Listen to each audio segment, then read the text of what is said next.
विधवा और तलाकशुदा लड़का। इमोशन कहानी। यह कहानी नीलम और विकास की है। नीलम अपनी शादी के 1.5 महीने बाद ही विधवा हो जाती है और उसके जीवन में अचानक ही पतझड़ आ गया था। नीलम को ऐसा लगता था जैसे वह संसार की सबसे बदनसीब औरत है। उसकी आंखों के आगे उसका अंधेरे जैसा भविष्य हमेशा घूमता रहता था। नीलम के घर में सिर्फ उसकी बूढ़ी माँ थी और नीलम के पति के गुजरने के बाद नीलम के पिता भी इस दोहक में गुजर जाते हैं। एक बड़ा भाई था लेकिन वो तो सबसे मुंह मोड़कर अपनी पत्नी को लेकर कहीं और रहने चला जाता है। इसलिए अब नीलम को लगता था कि जिंदगी में कभी भी खुशी उसके दरवाजे पर दस्तक नहीं देगी। इधर विकास की बात करते हैं। विकास की शादी 2 साल तक तो अच्छी चल रही थी, लेकिन फिर उसकी पत्नी का किसी और के साथ चक्कर चलने लगा और वो उस दूसरे आदमी के साथ खुलेआम अय्याशी करने लगी। फिर कुछ ही दिनों में उसने विकास को तलाक देकर दूसरे आदमी से शादी कर ली। विकास अपनी पत्नी से बहुत प्यार करता था, लेकिन तलाक होने के बाद वह अपनी पत्नी के बिना बिल्कुल ही अकेला सा हो गया और अपनी सुनसान वीरान जिंदगी अकेला ही काटने लगा।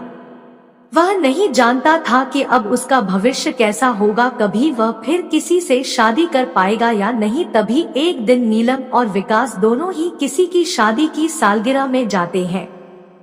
नीलम की एक सहेली विकास को जानती थी और उसी ने ही उन दोनों को मिलवाया। विकास से मिलकर नीलम को अच्छा नहीं लगा क्योंकि विकास अपनी पत्नी के बारे में नेगेटिव बातें कर रहा था और यह सुनकर नीलम को विकास पर गुस्सा आ रहा था कि वह औरत के बारे इतना गलत कैसे बोल सकता है। लेकिन बाद में उसकी सहेली मंजू ने बताया कि विकास कितना दुखी लड़का है। वह अच्छे खासे पैसे कमाता है और उसके परिवार वाले भी बिल्कुल सीधे हैं, लेकिन फिर भी उसकी पत्नी ने दूसरे मर्द के चक्कर में इस बेचारे को धोखा दे दिया और अब विकास दिन रात रोता ही रहता है। यह सुनकर नीलम का दिल भर आया। वह मन में सोचने लगी कि एक शरीफ लड़के को मैं बिना मतलब ही बुरा समझ रही थी। तो उसी दिन से नीलम के मन में विकास के लिए एक प्रेम से जाग गया। तभी कुछ ही दिनों बाद नीलम ने अपनी सहेली मंजू से कहा कि मंजू, मैं पता नहीं क्यों विकास को चाहने लगी हूँ और मैं उसे पसंद भी करती हूँ। अगर मंजू तू कुछ उपाय करके मेरी दोस्ती विकास से करवा दे तो शायद मेरी जिंदगी संवर जाएगी। तो मंजू ने कहा कि ठीक है, तू कहती है तो मैं किसी बहाने से विकास को अपने घर बुलाती हूँ। मैं उसे तेरी सारी कहानी पहले ही बता दूंगी, फिर तू भी आ जाना, आगे तुम दोनों की किस्मत। तभी मंजू अपने जन्मदिन का बहाना करके विकास को अपने घर बुलाती है और मंजू विकास को नीलम की बीती हुई सारी बात बताती है और वो उसे ये भी बताती है कि शादी के 1.5 महीने में ही नीलम विधवा हो गई थी। विकास को नीलम की ऐसा हाल देखकर उसे बहुत दुख होता है। तभी विकास नीलम से मिलता है और उसे समझता है वाकई में नीलम एक बहुत दुखी लड़की थी। अब विकास ये तय कर लेता है कि वो नीलम का सहारा बनेगा। नीलम को भी विकास दिल से बहुत ही पसंद था और दोनों ही बाहर भी मिलने लगे ताकि वो एक दूसरे को सही से समझ सके। एक दिन उन दोनों को ही एक दूसरे से बेहद प्यार हो गया और रात रात भर वो दोनों ही फोन पर चैटिंग भी करते हैं और कभी फोन पर बातें भी कर लेते थे। विकास बहुत ही रोमांटिक लड़का था। वह अपनी बातों से नीलम का दिल जीत चुका था। नीलम को भी विकास के मुंह से अपनी तारीफ सुनना बहुत ही अच्छा लगता था। दोनों ही हर रविवार को मिलते थे, पार्क में घूमने जाते थे और कभी कभी रात को होटल में डिनर करने भी चले जाते थे। तभी एक दिन नीलम विकास को अपने साथ अपने घर ले गई और उसे अपनी माँ से मिलवाया। विकास ने जब नीलम की माँ के पाँव छुए तो नीलम की माँ रोने लगी और विकास का हाथ पकड़कर कहने लगी कि बेटा, मेरी बेटी का सहारा जरूर बनना और उसका साथ कभी भी मत छोड़ना। मेरे सिवा इसका कोई भी नहीं, अब मेरा भी कोई पता नहीं कब उस भगवान का बुलावा आ जाए। अगर मैं मर गई तो मेरी जवान लड़की का क्या होगा? ये सुनकर विकास की भी आंखों में आंसू आ गए और नीलम भी खूब रोने लगी। तभी विकास ने कहा कि मां जी, आप बिल्कुल चिंता न करें। नीलम का मैं मरते दम तक साथ नहीं छोड़ूंगा और आपको भी कुछ नहीं होगा और आपकी बेटी का मैं जिंदगी भर ख्याल रखूंगा। ये सुनकर नीलम की मां और नीलम को बहुत ही अच्छा लगा और नीलम विकास का हाथ अपने गालों पर लगाकर रोती है। तभी एक दिन दोनों ही पार्क में बैठे थे तो नीलम ने कहा कि विकास, तुम अपने घरवालों से मुझको कब मिलवाओगे? विकास ने बात टाल दी और उससे प्यार भरी बातें करने लगा और कहा, नीलम, मैं तुम्हारे बिल्कुल नजदीक आना चाहता हूँ। बोलो तुम मुझे अपने करीब कब आने दोगी? लेकिन नीलम विकास को अपने करीब आने से मना करती है, मगर फिर भी थोड़ा बहुत वो दोनों प्यार कर ही लेते हैं। तभी नीलम की सहेली मंजू ने नीलम के कान भरना शुरू कर दिए। उसने कहा कि नीलम लड़कों पर इतना जल्दी भरोसा नहीं करते। तू तो सीधी साधी है। विकास को अपनी माँ से भी मिला दी, लेकिन विकास ने तुझे किसी से मिलवाया? कहीं ऐसा न हो कि वो तुझे इस्तेमाल करके न छोड़ दे। यह सुनकर नीलम के कान खड़े हो गए और वह सोचने लगी कि कहीं विकास मुझे धोखा तो नहीं दे रहा। उधर विकास ये सोच रहा था कि मैं नीलम को अपने घर कैसे लेकर आऊं। मेरा घर बिल्कुल छोटा सा है और मैं उसे अभी नहीं बताऊंगा कि उसके लिए मैंने एक घर बुक कर लिया है और 50,000 जमा भी करवा दिए हैं और बाकी की मैं बैंक से किश्त बनवा लूंगा। 1 महीने बाद विकास का जन्मदिन था। विकास ने सोचा मेरे जन्मदिन पर ही नीलम को सरप्राइज दूंगा और तभी नीलम और उसकी माँ को भी घर बुला लूंगा। उसी दिन नीलम से शादी की सारी बात करके उसे सगाई की रिंग भी पहना दूंगा, क्योंकि नीलम के परिवार में और कोई नहीं है, इसलिए सारा कार्यक्रम नीलम और उसकी माँ के सामने ही हो जाएगा। अगले दिन नीलम विकास को फोन करती है और गुस्से में कहती है कि तुम अपने घरवालों से मुझे कब मिलवाओगे? विकास फिर से बात को टालते हुए बात को पलट देता है। अब नीलम का शक और भी बढ़ जाता है। तभी नीलम विकास से कहती है, तुम्हारे बैंक में कितने पैसे हैं?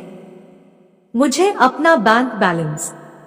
लेकिन विकास ने बैंक बैलेंस की बात भी टाल दी, क्योंकि सभी पैसे उसने मकान के ब्याने में दे दिए थे और उसके अकाउंट में यही कोई 8 से 10 हजार ही पड़े थे।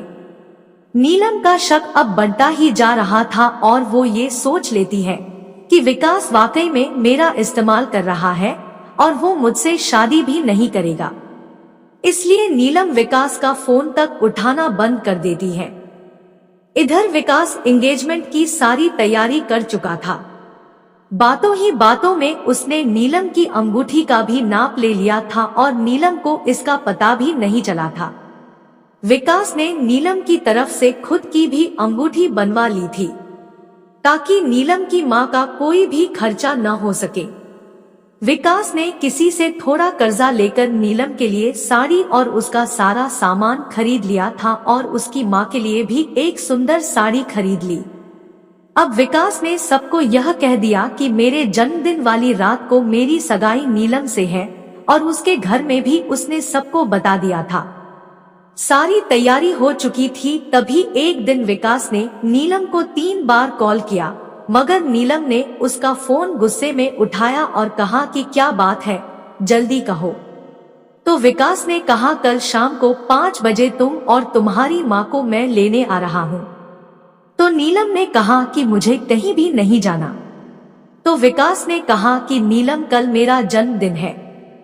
विकास ने बताया, लेकिन फिर भी नीलम ने विकास को जन्मदिन की बधाई नहीं दी।